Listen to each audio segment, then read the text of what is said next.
అందరికీ నమస్కారం. Welcome to ప్రజాక్షేత్రం.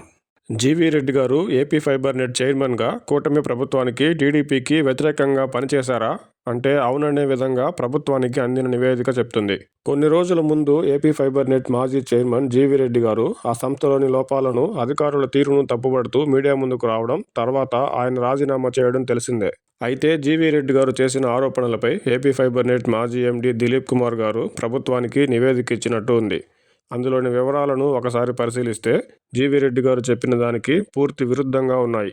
ఒకవేళ ఈ నివేదికలోని అంశాలు నిజమైతే జీవీ రెడ్డి గారు ఉద్దేశపూర్వకంగానే కూటమిపై బురద చల్లే ప్రయత్నం చేశారని అనుకోవాలి. అలాంటప్పుడు ఫైబర్ నెట్ మాజీ ఎండీ దిలీప్ కుమార్ గారిని ట్రాన్స్ఫర్ చేయడం తప్పే అవుతుంది. ఉద్దేశపూర్వకంగా ప్రభుత్వానికి చెడ్డ పేరు తెచ్చేలా ప్రయత్నించిన జీవీ రెడ్డి గారిపై చట్టపరమైన చర్యలు తీసుకోవాల్సి ఉంటుంది. ఒకవేళ జీవీ రెడ్డి గారికి ఏపీ ఫైబర్ నెట్లో జరుగుతున్న పరిణామాలు తెలియదనుకుంటే ఆయనకు తెలియకుండానే ఫైబర్ నెట్లో ఎవరో అంతా నడిపిస్తున్నారని అనుకోవాలి.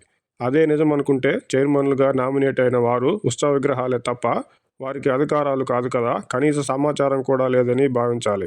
జీవీ రెడ్డి గారు చేసిన ఆరోపణలకు పూర్తి విరుద్ధంగా ఇచ్చిన నివేదిక అసత్యం అనుకుంటే జీవీ రెడ్డి గారి మీడియా సమావేశం తర్వాత ప్రజల్లో టీడీపీపై వచ్చిన వ్యతిరేకతను తగ్గించే క్రమంలో వండివార్చిన నివేదికగానే చూడాలి.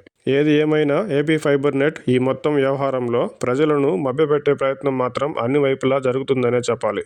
చివరకు జీవీ రెడ్డి గారే మీడియా ముందు అబద్ధాలు చెప్పారనే విధంగా తాజాగా ప్రభుత్వానికి అందిన నివేదికపై జీవీ రెడ్డి గారు స్పందిస్తారో లేక నివేదికతో నిందను తనపై వేసిన ఈ వివాదాన్ని పొడిగించడం ఇష్టం లేక మౌనంగానే ఉండిపోతారో చూడాలి.